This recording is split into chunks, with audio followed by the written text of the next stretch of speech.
ವಿಜಯ್ ನಟನೆಯ ಕೊನೆ cinema release date announce. Thalapathy Vijay ನಟನೆಯ ಕೊನೆಯ ಚಿತ್ರ ಜನನಾಯಕನ್. KVN ಪ್ರೊಡಕ್ಷನ್ ನಿರ್ಮಾಣದ ಜನನಾಯಕನ್ ಸಿನಿಮಾ 2026ರ ಸಂಕ್ರಾಂತಿಗೆ Jananayagan cinema release ಆಗ್ಲಿಕ್ಕಿದೆ.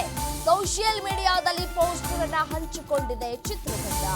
Release date ತಿಳಿದು ದಳಪತಿ ವಿಜಯ್ ಫ್ಯಾನ್ಸ್ ಫುಲ್ ಖುಷಿ ಆಗ್ಬಿಟ್ಟಿದ್ದಾರೆ. ಇನ್ನೂ ಕೂಡ ಸಮಯ ಇದೆ, ಆದರೆ ಈಗಲೇ ಜನ ಫುಲ್ ಖುಷಿ ಆಗ್ಬಿಟ್ಟಿದ್ದಾರೆ.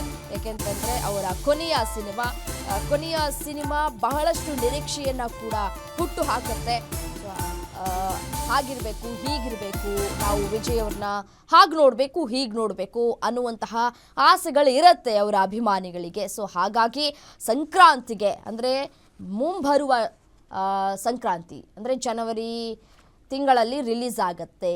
ಸಂಕ್ರಾಂತಿ ಹಬ್ಬ ಕಾಮನ್ ಆಗಿ ಸಾಮಾನ್ಯವಾಗಿ ಜನವರಿ 14 ಅಥವಾ 15ನೇ ತಾರೀಕು ಇರುತ್ತೆ. ಸೊ ಆ ಸಂದರ್ಭದಲ್ಲಿಯೇ ವಿಜಯ್ ಅವರ ಕೊನೆಯ ಸಿನಿಮಾ ರಿಲೀಸ್ ಆಗುತ್ತೆ. ಇದೀಗ ಅವರಾಗಲೇ ರಾಜಕೀಯಕ್ಕೆ ಎಂಟ್ರಿಯನ್ನು ಕೊಟ್ಟಿದ್ದಾಗಿದೆ. ಈಗಾಗಲೇ ರಾಜಕೀಯದಲ್ಲಿ ಬ್ಯುಸಿ ಆಗಿರುವಂತಹ ನಾಯಕ ಅಂತ ಕೂಡ ಅನ್ನಿಸ್ಕೊಳ್ತಾ ಇದ್ದಾರೆ. ಸೊ ಹಾಗಾಗಿ ಸಾಕಷ್ಟು ಅಭಿಮಾನಿಗಳಿಗೆ ನಿರಾಸೆ ಒಂದು ಕಡೆಯಾದರೆ, ಕೊನೆ ಸಿನಿಮಾ ಆದರೂ ನಾವು ನೋಡ್ಕೊಂಡು ಬಿಡೋಣ ಅನ್ನುವಂತಹ ಫುಲ್ ಖುಷಿಯಲ್ಲಿದ್ದಾರೆ.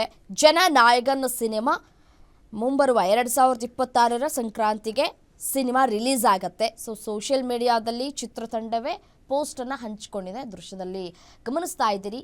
ಪೊಂಗಲ್ ಅಂದರೆ ಸಂಕ್ರಾಂತಿಗೆ ಸಿನಿಮಾ ರಿಲೀಸ್, ಜನನಾಯಕನ್ ಸಿನಿಮಾ ರಿಲೀಸ್ ಆಗುತ್ತೆ ಅನ್ನೋದನ್ನು ಚಿತ್ರತಂಡ ಅನೌನ್ಸ್ ಮಾಡಿದೆ. ಸೊ ಹಾಗಾಗಿ ವಿಜಯ್ ಫ್ಯಾನ್ಸ್ ಫುಲ್ ಖುಷಿಯಾಗ್ಬಿಟ್ಟಿದ್ದಾರೆ.